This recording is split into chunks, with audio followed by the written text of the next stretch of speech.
উফ, আর পারা যাচ্ছে না বাবা এই গরমে। প্রাণ যেন একেবারে হাঁপিয়ে উঠছে। গ্রামের বয়স্ক মানুষেরা তো এরকম দাবদাহ চললে মানে একে একে মারা যাবে। তাই তো মনে হচ্ছে। রাতে আর ঘুমানো যাচ্ছে না গরমে। রাতে ঘুম নেই, তার উপরে দিনের বেলায় বাড়ির বাইরে বেরোনো যাচ্ছে না। এমন রোদ পড়েছে যে একটু উঠানে পা রাখলেই যেন সারা শরীর গরমে আবার জ্বলছে হু হু হু করে। সমস্ত কাজবাজ বন্ধ হয়ে গেছে। এবার যে কি করে পেটে অন্ন জুটবে কে জানে। যথেষ্ট। তা যা বলেছ ভাই তোমরা। এদিকে তো দেখলাম নদী নালা সব শুকিয়ে যাচ্ছে। উমরের কাজ করে পেট চালাই। এই মাটির হাঁড়িকুড়িগুলো যদি বিক্রি করতে না পারি তাহলে তো মুখে ভাত উঠবে না। এদিকে এগুলো রাস্তায় নিয়ে বেরিয়ে জানের জ্বালায় পড়েছি বাবা। তুমি ভাই একটু সাবধানে থেকো। গরমের মধ্যে মানুষের প্রাণ বাঁচবে কিনা তাই বোঝা যাচ্ছে না, তুমি আবার এসব করছো। যদি গরম থেকে বাঁচতে চাও তাহলে পেটের খিদে মরবে। মরতে তো আমাদের হবেই মনে হচ্ছে এবছর। এখন গরমে মরবো না খিদে মরবো সেটাই ঠিক করতে হবে নিজের। যা বলেছ। এদিকে তো বৃষ্টির নামগন্ধ পর্যন্ত নেই। অন্য বছর এই সময় বৃষ্টি চলে আসে। হ্যাঁ, সত্যি বৃষ্টিটার জন্যই ওপরওয়ালার কাছে সবাই প্রার্থনা করো। তিনি যদি একবার মুখ তুলে চান তাহলে এবছর মরকের হাত থেকে আমরা বেঁচে যাব। না হলে গ্রামে মরক লাগা কেউ আটকাতে পারবে না। আচ্ছা ভাই মদন, তুই একটা কথা বলতো। কি কথা? তুই তো কুমোর মানুষ, ভালো মাটি দিয়ে হাতের কাজ জানিস। মাটির ঘর বানাতে পারিস না একটা ভালো করে, যে মানে যেটা এই গরমে ঠান্ডা রাখবে মানুষকে? কথাটা তো বুদ্ধিমানের মতোই বলেছ। আমি দেখেছি আমার এই মাটির জিনিসগুলোতে জল রাখলে যত গরম পড়ে ভেতরে জল তত ঠান্ডা থাকে। সেই জন্যই তো বলছি, মাটির ঘরেতেও দেখবে মানুষ ঠান্ডা থাকতে পারবে, তাই না? ঠিক আছে, বিষয়টা নিয়ে ভেবে দেখব আমি।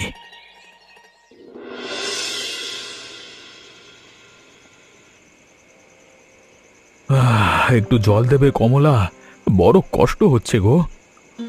হ্যাঁ হ্যাঁ, এই নাও। পিহুমা, তোর বাবা দেখ ক্লান্ত শরীরে বাড়িতে এসেছে, একটু জল দে মা। এই নাও বাবা। একটু শান্তি পেলাম। গ্রামের কোথাও এক ফোঁটা জল নেই। পুকুরগুলোতে শুধু কাদা জল দেখা যাচ্ছে। গ্রামে একটা পশু পাখি পর্যন্ত দেখা যাচ্ছে না। সারাদিনে যে কয়জন মানুষ বাড়ি থেকে না বেরোলে খেতে পারবে না, শুধুমাত্র তারাই আমাদের মতো বেরিয়েছিল। কিন্তু প্রচণ্ড সবার অবস্থা খারাপ। ঠিকই বলেছ গো, আর যেন পারা যাচ্ছে না। এই গরম চুলার সামনে আমিও সেদ্ধ হয়ে যাচ্ছি। হ্যাঁ গো বাবা, আমারও খুব গরম করছে, খুব কষ্ট হচ্ছে। এদিকে আয় তো মা। বলো বাবা, আজ তোমার খুব কষ্ট হয়েছে। এমনিতেই তোমার কত কষ্ট, তার উপরে আবার এত গরম পড়েছে। আজকে কি রান্না হচ্ছে রে মা? ভাত বসিয়েছি, তুমি আসার অপেক্ষা করছিলাম। তুমি যদি কিছু নিয়ে আসো তাহলে রাতের দিকে রান্না করে ফেলবো। তোর কি খাবার ইচ্ছে করছে রে পিহু? আমার মাংসের তরকারি খেতে ইচ্ছে করছে, তবে ঝাল বেশি দিয়ে নয়। দেখছো তোমার মেয়ের কাণ্ড, এই গরমে আবার মাংসের তরকারি খাবে।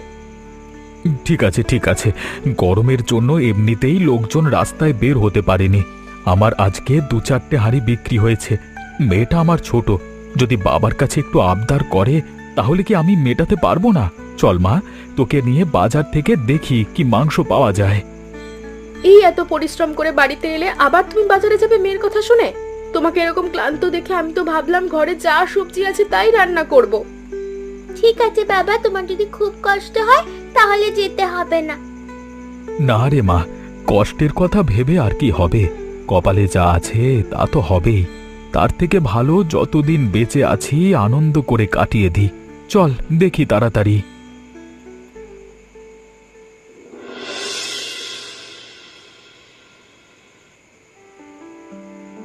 কি হলো ভাই রতন, তোমার দোকানের সামনে এত ভিড় কেন? তাড়াতাড়ি মাংস কেটে দিয়ে লোকজনকে বিদায় করো। আর হাত গুটিয়ে বসে আছো কেন এই সন্ধেবেলায়? তুমি তো এই সবে এলে, আর কি বুঝবে ভাই? এই যাদেরকে দেখছো এরা বিকেলের পর থেকেই সবাই লাইন দিয়ে দাঁড়িয়ে আছে। সারা দিন কেউ বাড়ি থেকে বেরোতে পারেনি, তাই রাতের বেলায় সবাই একটু আশা নিয়ে বাজারে এসেছে। কিন্তু মাংস কোথায় পাবো যে তোমাদের দেব? কি বলছো কি তুমি? মাংস নেই? থাকলে কি আর দিই না বলো? বিক্রি করলে তো আমারই 2 পয়সা হবে। কিন্তু এই গরমে বাজারে তো মুরগি নেই বললেই চলে। একটা দুটো যা ছিল তাই নিয়ে কাড়াকাড়ি পড়ে গেছে। গরমের চোটে সব মরে যাচ্ছে। আর তাছাড়া হাটে যায় একটা দুটো পাওয়া যাচ্ছে, যেটা তার দাম প্রচুর, কেউ নিতে যাচ্ছে না। কি বলছো কি? কেন মুরগির মালিকরা জল দানা পানি দিচ্ছে না? কি বলছো ভাইয়া? গরমে মানুষ মরে যাচ্ছে, আর এইগুলো তো সামান্য মুরগি। বড় আশা করে মেয়েটাকে আজকে মাংস খাওয়াবো বলে নিয়ে এলাম। মেয়েটা আমার বড় আশা করে এসেছিল ভাই মাংস খেতে। যদি একটু পাওয়া যায় দেখো না, অন্তত এই ছোট মেয়েটার জন্য একটু দিলেও হবে। দিতে পারবো না গো, আমাকে ক্ষমা করো। আমার কাছে একটুও মাংস নেই। মুরগির ব্যবসা চারিদিকে প্রায় বন্ধ হয়ে গেছে। আমাকেও দোকান গোটাতে হবে খুব তাড়াতাড়ি। উফ, যা, তাহলে মাংস খাওয়া হবে না? এই তোমরা শান্ত হও তোমরা। আমি তো বারবার তোমাদেরকে বলছি যে মাংস নেই। আমি কি করতে পারি বলো? যদি তোমাদের এতই খাওয়ার ইচ্ছে হয় তাহলে আমাকে মেরে কেটে খেয়ে নাও তোমরা, ভালো লাগে না যত সব। কিছু করবার নেই রে মা। দেখছিস তো গোটা গ্রামের লোক মাংস পায়নি। আজকে এত চেষ্টা করেও মাংস খাওয়া আর হবে না। উফ, এই পুকুর পাড়ে গাছের ছায়ায় আর জলের ঠান্ডা একটু শান্তি লাগছে। সেই জন্যই তো আজকে আর বেরোবো না। আজকে পুকুর থেকে ভালো করে কাদামাটি তুলে নিয়েছি, এগুলো দিয়ে জিনিসপত্র বানাবো। এই ছায়ায় বসে সারাদিন দেখি, এগুলো শুকিয়ে গেলে আবার বেরোতে হবে। ঠিক বলেছ, বেরোনোর দরকার নেই। কিন্তু আমার মনের ভেতরটা এখনো খারাপ হয়ে আছে কালকে রাত থেকে। কেন? মেয়েকে মাংস খাওয়াতে পারোনি বলে? মেয়েটা আমার কাছে কালকে এত করে বায়না করলো, আর তাকে খাওয়াতে পারলাম না। আজ তো গ্রামে শুনলাম সবার ঘরে একই কথা। কি যে হবে বুঝতে পারছি না। আরে, অবাক কাণ্ড তো! দেখেছো, বাইরে এত গরম, অথচ তোমার এই কাদা মাটি কতক্ষণ আগে পুকুর থেকে তুলেছো, কিন্তু এখনো কত সুন্দর ঠান্ডা রয়েছে। তার মানে কি বলতে চাইছো কি তুমি? এগুলো যদি আমাদের হাত বা শরীরকে এত ঠান্ডা রাখতে পারে, তাহলে এই ঘরের ভিতরে আমরা থাকতে পারবো না? নিশ্চয়ই আমাদের ঠান্ডা লাগবে। কাল একই কথা অবশ্য গ্রামের কয়েকজন বয়স্ক মানুষ বলছিল আমাকে গাছতলাতে। তুমি একবার নিজে বিবেচনা করে দেখো, যদি এই জিনিস এত ঠান্ডা হয় তাহলে এটা দিয়ে বানানো ঘরও ঠান্ডা হবে। আর তাছাড়া চেষ্টা করে দেখতে দোষ কি? হতে পারে যেন আমাদের নতুন চেষ্টা একটা গ্রামে নতুন কিছু জন্ম দিল। হতে পারে যে আমাদের এই চেষ্টার জন্য গ্রামের মানুষগুলোর প্রাণ বেঁচে যাবে। বলছো? হ্যাঁ গো, বলছি আমাদের চেষ্টা করা উচিত। ঠিক আছে, আমি মাটিগুলো ভালো করে মেখে নিই, তারপর ভালো করে ভাবনা চিন্তা করে চেষ্টা করব। বাবা বাবা দেখো হচ্ছে। হ্যাঁ রে মা, হচ্ছে। আচ্ছা বাবা, মা যে সকালে অতবার বলছিল যে মাটি দিয়ে ঘর বানানো যাবে, সত্যিই বানানো যাবে তো? কিন্তু আমি তো দেখছি গ্রামের লোকের মাটির ঘর পড়ে যায়, আর মাটির ঘরের ভিতরেও তো গরম হয়। তোর মা যে মাটির ঘরের কথা বলেছিল সেটা একেবারে পাকা ঘরের মতো হবে। ঝড় বৃষ্টিতে পড়বে না, আর বাইরে যত গরম পড়বে ভেতরে তত বেশি ঠান্ডা থাকবে। কিন্তু সেটা কিভাবে হবে? এই যে তুই ইটগুলো বানাচ্ছিস, এগুলো একসাথে করে মাটি জুড়ে জুড়ে সাজাবো। যেমন ভাবে বড় বড় পাকা ঘর তৈরি হয়, তেমন ভাবে আমি আমাদের মাটির ঘর তৈরি করব। আর উপরে কি দেবে? আগের বছর চাষের যে অল্প খড় আছে সেগুলো দেব। খড়ের চালে ঘর ঠান্ডা থাকে রে মা। দেখেছো বাবা, আমি কত বড় হয়ে গেছি। আমি তোমাকে সাহায্য করছি। তুই তো আমাকে সাহায্য করছিস রে মা, কিন্তু আমি তো তোকে মাংস খাওয়াতে পারলাম না। তুমি চিন্তা করো না বাবা, আমাদের কাদামাটির ঘর যদি একবার সত্যি সত্যি ঠান্ডা রাখতে সক্ষম হয়, তাহলে দেখবে গ্রামে সবার সবকিছু ঠিক হয়ে যাবে। তখন তো আবার মুরগি মারা বন্ধ হয়ে যাবে, সবাই একসাথে মাংস খেতে পারবো। একদম ঠিক কথা বলেছিস মা। আচ্ছা, তুই ইটগুলো বানিয়ে ফেলেছিস, এবারে আমি ওগুলো জোড়া লাগাতে শুরু করি। তুই এক এক করে আমাকে দিবি, হ্যাঁ? ঠিক আছে বাবা, তুমি আমাকে চেয়ে নেবে, আমি তোমার হাতে একটা করে দেব। আর সহ্য হচ্ছে না বাবা, আমরা এটাকে 1-2 দিনের মধ্যেই বানিয়ে ফেলবো।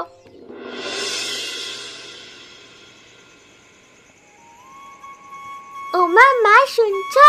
ঘুমিয়ে পড়েছো? কিরে, এত রাত হয়ে গেল ঘুমোসনি? দেখেছো বাবা, নতুন করে কেমন আনন্দে ঘুমোচ্ছে।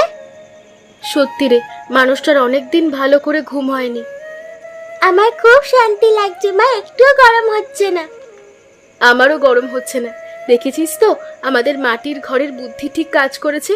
তবে অনেক রাত হয়েছে, এবার ঘুমিয়ে পড়। কিন্তু যদি গ্রামে এরকম ঘর আরো কয়েকটা হতো তাহলে খুব ভালো হতো।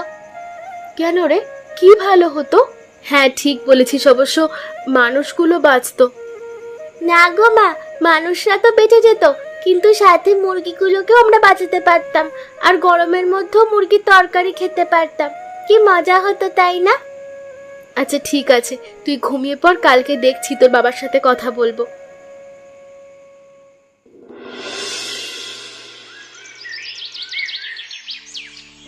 কাল তোমার মেয়ে নতুন ঘরে শুয়ে শুয়ে খুব আনন্দ পেয়েছে, অনেক রাত পর্যন্ত জেগেছিল। আমি তো কালকে নাক ডাকিয়ে ঘুমিয়েছি। হ্যাঁ, সেটা দেখেছি। অনেকদিন তোমার কষ্ট গেছে তো, খুব ভালো করেছো কালকে রাতে ভালো করে ঘুমিয়ে। কিন্তু তোমার মেয়ে একটা কথা বলছিল। কি কথা গো? বলছি শোনো না, আমাদের তো নিজেদের মাটির ঘর হলো, কিন্তু তোমার মেয়ের মুরগি খাওয়ার ইচ্ছেটা তো আমরা এখনো পূরণ করতে পারিনি গো। না মানে আমি বলছি যে এখন তো আমরা কিছু মুরগি আনতে পারি বাড়িতে, ঠান্ডাতে ওরা বাঁচবে। হ্যাঁ, একদিন শখ করে মুরগির মাংস খাওয়া আর অতগুলো মুরগি এনে ঘরে পোষার মধ্যে তফাৎ আছে কমলা। আমরা অত টাকা কোথায় পাবো? টাকা আমাদের কোথায়? আমরা কি কোনো ব্যবস্থা করতে পারি না? একটা উপায় অবশ্য আছে। কি উপায়? আমার মাটির হাঁড়িগুলো তো বিক্রি হয়, ওগুলো বেচেই না হয় কিছু মুরগি এনে এবারে পুষবো, আর তারপর মুরগিগুলোকে বড় করে রতনদাকে বেচে দেব। হ্যাঁ ঠিক বলেছো, আর রতনদা তো ভালো মানুষ, টাকা দেবে তোমাকে। তাহলে যাই, আজকে হাঁড়িগুলো নিয়ে বাজারে বের হই। দাঁড়াও, এমনি এমনি যাবে না, আমি তোমার জন্য কিছু খাবার তৈরি করে দিই, খেয়ে নাও।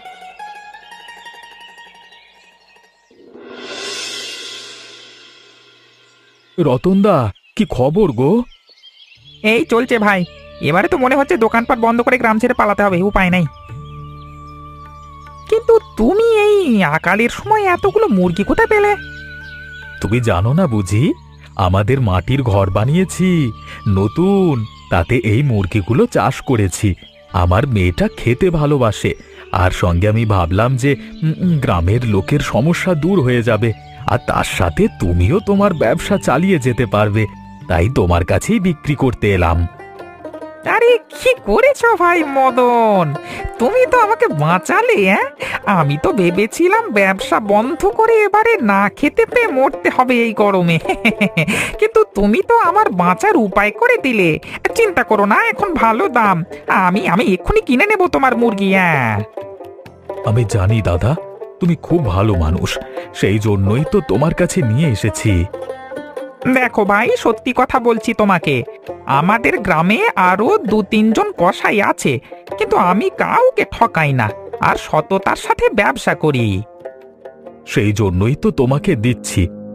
এত বুদ্ধি এই বেটা কুমোর রতনের, আগে জানতাম না তো। নিজে মাটির বাড়ি বানিয়েছে, তারপরে আবার মুরগির চাষ করেছে। কি ভেবেছে গ্রামের মানুষেরা মরবে আর সেই সুযোগে নিজে বড় লোক হবে? আমিও দেখব বেটা তুই বড় হয়েছিস নাকি আমি বড় হয়েছি। এতদিন ধরে এই গ্রামে শুধুমাত্র আমি মুরগি পালন করেছি, আর এখন কি সেই ব্যবসা আমি তোর জন্য ছেড়ে দেব? তুই হাঁড়িও বিক্রি করবি আবার মুরগিও?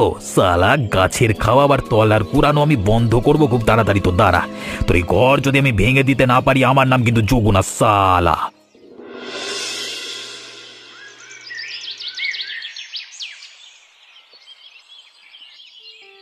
মদন ভাই, কি করছো? এই যে আজকে তোমার দোকানে যাব বলে মুরগিগুলোকে একটু সাজিয়ে রাখবো ভাবছিলাম, কিন্তু তুমি সকাল সকাল এখানে কেন? আজকে দোকান খুলবে না? দোকান খোলবার থেকেও একটা জরুরি বিষয় তোমাকে জানাতে এসেছি। কি বিষয় গো দাদা? তুমি যখন সেদিন আমার দোকানে মুরগি দিচ্ছিলে, তখনই আমার দেখে সন্দেহ হয়েছিল। আর এখন সেই সন্দেহটা পাকা হয়ে গেছে। কিসের সন্দেহ? কি বলছো? আমি তো কিছুই বুঝতে পারছি না। সেদিন যখন তুমি আমার কাছে মুরগিগুলো বিক্রি করছিলে, আমাদের গ্রামের সব থেকে পুরনো এবং শয়তান ব্যবসায়ী যজ্ঞ আড়াল থেকে হিংসে চোখে তোমার দিকে তাকিয়েছিল। এই লাইনে থাকার জন্য আমি ওকে খুব ভালো করে জানি।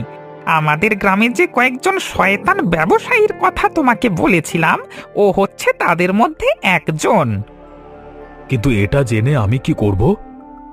ও তোমার নতুন ব্যবসা নিয়ে হিংসে করছে, কারণ ও বুঝতে পেরে গেছে যে ওর ব্যবসা এবারে মাঠে মারা যাবে। এই গরমের সুযোগ নিয়ে দ্বিগুণ দামে মুরগি বিক্রি করছিল, সেগুলো বন্ধ হয়ে যাবে। তাই হয়তো ও তোমার ক্ষতি করতে পারে। কি ক্ষতি করতে পারে? সম্ভবত তোমার নতুন মাটির ঘর ভেঙে দিতে পারে, যাতে তুমি সর্বহারা কাঙাল হয়ে যাও আবার। হ্যাঁ, তাহলে কি করা উচিত আমার? সাবধানে থেকো ভাই, এর থেকে বেশি আমার আর কিছু বলবার নেই। যাই, দোকান খুলবো এরপর। ঠিক আছে দাদা, ধন্যবাদ। আমি সাবধানেই থাকবো। শুধু একটাই কথা তোমাকে বলবো, এ কদিন একটু চোখ কান খোলা রেখো। যদি আমি কোনো বিপদে পড়ে চিৎকার করি, তাহলে তোমরা সবাই ছুটে আসবে।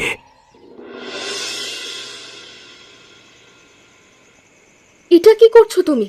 প্রথমে তুমি মাটির কাজ করতে, তারপর তার সাথে না হয় মুরগি বিক্রির পরিকল্পনা করলাম আমরা, কিন্তু এখন এই জাল বানাচ্ছ কেন তুমি রাতের বেলায় এরকম গোপনে? আজকে সকালে রতনদা বাড়িতে এসে সাবধান করে গেছে যে মুরগি ব্যবসায়ী দালাল যজ্ঞ শয়তানি করে আমাদের উপরে হিংসে করছে, রাতে এসে আমাদের ঘর ভেঙে দিতে চায়। কি বলছো কি? আমরা সৎ পথে ব্যবসা করছি, ওর পোষাচ্ছে না নাকি? ওসাবে কি করে বলো? নিজে এতদিন দ্বিগুণ দাম দিয়ে মুনাফা করত, এখন শুধু দাম কমে যাবে না, ওর জিনিসও কেউ কিনবে না, সেই জন্যই ওর হিংসে হচ্ছে। কিন্তু তার সাথে তোমার এই জালের সম্পর্ক কি? আমি এই জাল বানাচ্ছি ঘরের চারিদিকে, একটু পরেই গোপনে লাগিয়ে দেব। যোগ্য নির্ঘাত আসবে আমাদের ক্ষতি করতে। আর আসলে এই জালে ধরা পড়বে, তাই তো? হ্যাঁ, তবে আজকে নাও আসতে পারে। আর আমি রতনকে বলে দিয়েছি যে আরও কয়েকজনকে নিয়ে প্রস্তুত থাকতে। আমরা চেঁচামেচি করলেই এসে একেবারে উত্তম মধ্যম ধোলাই দেবে, চিন্তা নেই। বাহ, এটা তো খুব ভালো বুদ্ধি করেছো। অন্ধকারে জাল দেখতে পাবে না, এসে একবার পা দিলেই একেবারে ইঁদুর কলের মতো আটকে পড়ে ছটফট করবে। তুমি তাড়াতাড়ি ঘুমিয়ে পড়ো আগে আগে, না আজকে দুজন মিলে জাল লাগাতে যাবো, তাড়াতাড়ি করো। ঠিক আছে। বেটা, আমার পেছনে মোটা বাঁশ ঢুকিয়ে এখন নতুন ঘরে বউ মেয়েকে নিয়ে শান্তিতে ঘুমানো হচ্ছে। কেন, আমি বড় লোক হচ্ছিলাম, তোদের পেটে লাথি মেরে সেটা বোধহয় পোষাচ্ছিল না? গ্রামের সবাই যখন সহ্য করে ফেলেছে, তোর সহ্য করতে কোথায় সমস্যা ছিল? হ্যাঁ, সমস্যা যখন হয়েছে তখন আজকে এই লাঠির বাড়ি মেরে তোর মাটির ঘর আমি ভেঙে দেবো সালা। আউচ! ওরে সালা, বাঁচা রে বাঁচা! এটা কি রে, ফাঁদ পেতে রেখেছিল নাকি? ও চারিদিকে জড়িয়ে পড়েছে। ও বাবরি, এটা আবার কি ধরনের জাল রে বাবা? এটা বুঝতে পারছো তো কি জিনিস? বাপরে বাপ, মেরে ফেললো, হাড়গোড় সব ভেঙে দিস না রে বাবা, মাটি ও বাবারে। যদি মার খেয়ে তোমার এত কষ্ট হয়, তাহলে এসেছো কেন আমাদের ক্ষতি করতে? হ্যাঁ, দেখেছো তো চারিদিকে কেমন উত্তেজিত লোকজন তোমাকে মারবার জন্য এসেছে। চেড়াও চেড়াও! আসলে আমি ভেবেছিলাম এই গরমে তোমাদের অসহায়তার সুযোগ নিয়ে একটু ব্যবসা করে বড় লোক হবো, কিন্তু তুমি যখন সৎভাবে এই কাজ শুরু করলে, আমি হিংসায় তোমার ঘর ভাঙতে এসেছিলাম। আমাকে ছেড়ে দাও, আমাকে ছেড়ে দাও, আমি আপনার বাড়িতে থাকবো না, আমি গ্রাম ছেড়ে চলে যাবো, কথা দিচ্ছি, কথা দিচ্ছি। ঠিক আছে, এবারের মতো ছেড়ে দিচ্ছি, পরের বার যদি দেখি তাহলে কিন্তু ভয়ানক কষ্ট আছে তোমার কপালে। ওরে বাবা, বেরোনি গো বেরোনি, মরে যাবো, পালিয়ে যাচ্ছি, আমি পালিয়ে যাচ্ছি, আর কোনোদিন আসবো না এই তল্লাটে। ও বাবা! মদন, তুমি আমাদের গ্রামের গর্ব। তুমি যদি এমন সুন্দর করে নিজের বাড়ি বানানোর পাশাপাশি সবার বাড়ি না বানিয়ে দিতে, তাহলে হয়তো সবাই এত দিনে গরমে ঝলসে মরে যেত। বাবু, আপনারা সবাই আমার কাজকে সম্মান করেছেন, এটাই আমার সবথেকে বড় প্রাপ্তি। তাছাড়া শুধু নিজেরা সুখে থাকব এটা আমি কোনো দিন ভাবিনি। আমি সারা জীবন ভেবেছি আমি মানুষকে কিভাবে সুখে রাখতে পারবো। মানে আমাকেও কাজ শেখাবে মদন দা? হ্যাঁ মদন, তুমি কাজ শিখিয়ে দাও, কারণ অনেক দূরগ্রাম থেকে এবারে তোমার কাছে বাড়ি তৈরি করবার জন্য লোক আসবে। তুমি একা সব দিকের কাজ সামাল দিতে পারবে না। আচ্ছা ঠিক আছে, তুমি কালকে থেকে আমার বাড়িতে এসো, আমি শিখিয়ে দেব। তবে আমার একটা কথা আছে বাবু আপনার কাছে। কি কথা? যজ্ঞর উচিত শাস্তি হয়েছে, এবারে তাকে গ্রামে ফিরিয়ে আনা উচিত। এবারে যদি সে আবার কোনো কারোর ক্ষতি করে তবে তাকে একেবারে নির্বাসন দেওয়া হবে। ঠিক আছে, তুমি যখন ক্ষমা করছো তখন আমার কোনো আপত্তি নেই। এইভাবেই শয়তান লোকেদের হিংসার শাস্তি হয়। আচ্ছা তোমরা বলতে পারবে এই মাটির ঘরের বুদ্ধি আমি প্রথম কোথায় পেয়েছিলাম? উত্তরটা কিন্তু তোমরা কমেন্ট করে জানিও। আর আমাদের চ্যানেলটিকে সাবস্ক্রাইব করো এবং বন্ধুদের সাথে গল্পটা শেয়ার করবে, আর কমেন্ট করে জানাতে ভুলবে না যে গল্পটা কেমন লাগলো।